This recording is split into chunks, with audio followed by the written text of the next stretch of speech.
Hello दोस्तों, आप सभी का हमारे यूट्यूब चैनल डीके पाठशाला में स्वागत है। तो दोस्तों, जैसा कि आपने थंबनेल देख लिया होगा, दोस्तों आज की इस वीडियो में बात करने वाले हैं आपका एनटीपीसी सीबी2 एग्जाम डेट के बारे में। क्यों दोस्तों, हाल ही में मैंने यूट्यूब चैनल देखा था, उस पर दोस्तों न्यूज़ दिखाई जा रही है कि जो आपका सीबी2 का एग्जाम है वो आपका होली के बाद होगा। होली के दोस्तों बाद का मतलब ये हुआ कि इनका कहने का मतलब ये हुआ आपका कि जो एग्जाम है या तो आपका 20 मार्च से स्टार्ट हो जाएगा या 22 मार्च से या आपका 25 मार्च से, क्योंकि दोस्तों आपको भी पता होगा कि 17-18 मार्च की आपकी होली है। तो दोस्तों आपसे कहना चाहूँगा दोस्तों, ऐसे जो आपके यूट्यूब चैनल है दोस्तों केवल आपको गुमराह करते हैं और कुछ नहीं करते हैं। ठीक है, उनका काम ही आपका होता है गलत न्यूज़ देना, जिससे कि उनको व्यूज मिल सकें। क्यों दोस्तों, जिस न्यूज़ चैनल में बात कर रहा हूँ दोस्तों, ये आपका यूट्यूब चैनल है, लेकिन दोस्तों ये आपका स्टडी चैनल नहीं है, ये आपका न्यूज़ चैनल है। क्योंकि इनका काम क्या होता है, इनका काम ये होता है ऐसी न्यूज़ देके आपको अपनी टेस्ट सीरीज बेचना। क्योंकि दोस्तों ये लोग जो होते हैं अपनी हर वीडियो में अपना किसी ना किसी टेस्ट सीरीज का प्रचार करते हैं कि हमारे इस टेस्ट सीरीज को खरीदें, कि अगर हमारा कोड लगाओ तो 10% डिस्काउंट मिलेगा, कि 20% डिस्काउंट मिलेगा। इस तरह दोस्तों आपको गुमराह किया जाता है।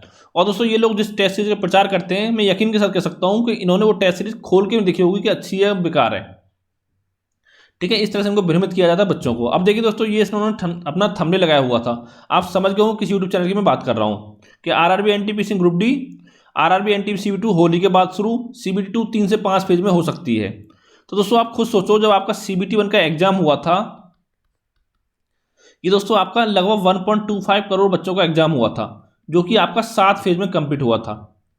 तो आप दोस्तों खुद सोचो, जब 7 लाख बच्चों का एग्जाम होने वाला है सीबी2 का, तो वो आपका 3 से लेकर 5 फेज में आपका किस तरह से होगा। या दोस्तों जो आपका एग्जाम टोटल मांग चलो 5 से 10 दिन चलेगा, उससे ज़्यादा आपका एग्जाम नहीं चलेगा। ठीक है, ये चीज़ आपको समझनी होगी। तो दोस्तों आपने कहना चाहूँगा ऐसे जो आपके यूट्यूब चैनल को भ्रमित करते हैं उनसे दूर रहें। और दोस्तों मैं पहले बता चुका हूँ जो आपका एग्जाम कब तक हो सकता है। मैंने बताया पहले आपको कि जो आपका आरआरबी की वेबसाइट पर है, लगभग 11 से लेकर 15 मार्च के आसपास में आपको नोटिस देखने को मिल सकता है।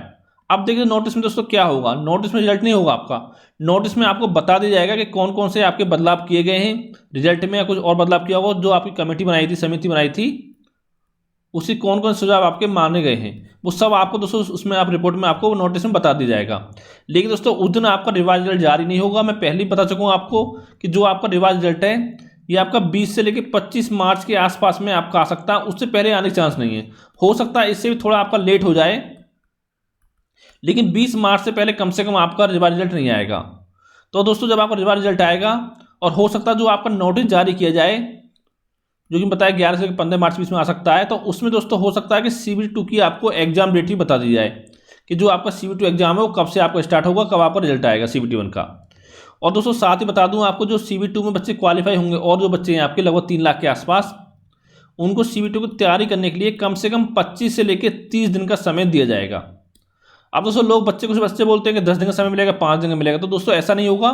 क्योंकि आपको याद होगा एएलपी का पेपर हुआ था वो 2018 में, उसमें दोस्तों आपका रिवाइज रिजल्ट आया था।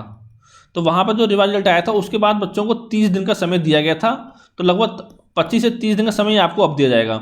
अगर दोस्तों इसी हिसाब से देखा जाए, अगर मान लेते हैं 20 तारीख को आपका रिजल्ट आता है, 20 मार्च को मान लेते हैं हम, ठीक है, तो यानी कि उसके बाद कम से कम आपको जो एग्जाम होगा वो 20 अप्रैल से पहले आपका स्टार्ट नहीं होगा। ये मैं आपको पहले बता चुका हूँ कई बार, यानी 20 अप्रैल के बाद भी आपका एग्जाम स्टार्ट हो सकता है। अब देखिए दोस्तों, आपको पता होगा आज ही आपका एसएससी जो एग्जाम होने वाला था सीजीएल का, उसके एग्जाम डेट भी घोषित कर दी गई है, जो कि आपका एग्जाम 11 अप्रैल से होगा लेकिन 21 अप्रैल तक।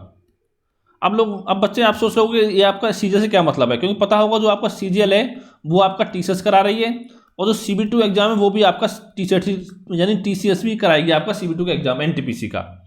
ठीक है, तो ये चीज़ आपको समझनी होगी। तो दोस्तों यानी कि आपका 21 अप्रैल से पहले तो आपका एग्जाम नहीं होगा, ये चीज़ आपने ये तो कंफर्म हो चुकी है, क्योंकि 11 अप्रैल से पहले करा नहीं पाएगी।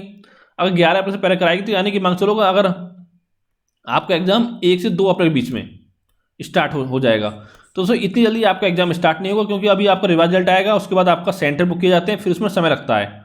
और दोस्तों जहाँ तक मुझे लगता है, मैं पहले आपको बता चुका हूँ कि अप्रैल में हो पाना एग्जाम थोड़ा मुश्किल लग रहा है, लेकिन जो आपका एग्जाम है वो आपका मई के महीने में हो सकता है, मई के महीने में आपका एग्जाम हो सकता है। लेकिन मिनिमम जो आपका 20 अप्रैल 21 अप्रैल से पहले तो कम से कम आपका एग्जाम नहीं होगा, ये चीज़ आपको समझनी होगी।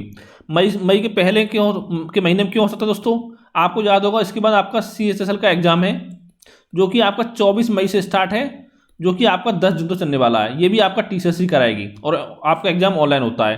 तो दोस्तों जो आपको टाइम मिला हुआ, देखो 22 अप्रैल से लेके आपको 23 मई के बीच में जो समय मिला हुआ है, इसी समय में आपका दोस्तों 1 महीने में आपका एग्जाम हो जाएगा। ये दोस्तों आपको 99% ये आपका कन्फर्म है लगभग। तो अपनी जो तैयारी करो, लगातार अपनी अच्छे से तैयारी करते रहो। दोस्तों पूरी उम्मीद ये है कि आपका मई के फर्स्ट या सेकंड वीक में आपका एग्जाम स्टार्ट हो सकता है, यानी कि 5 से लेकर 10 मई के आसपास में आपका एग्जाम स्टार्ट हो सकता है। तो अपनी तैयारी लगातार अच्छे से आप करते रहें। और दोस्तों कोई आपका सवाल हो तो नीचे कमेंट करके आप पूछ सकते हो। तो थैंक यू फॉर वॉचिंग।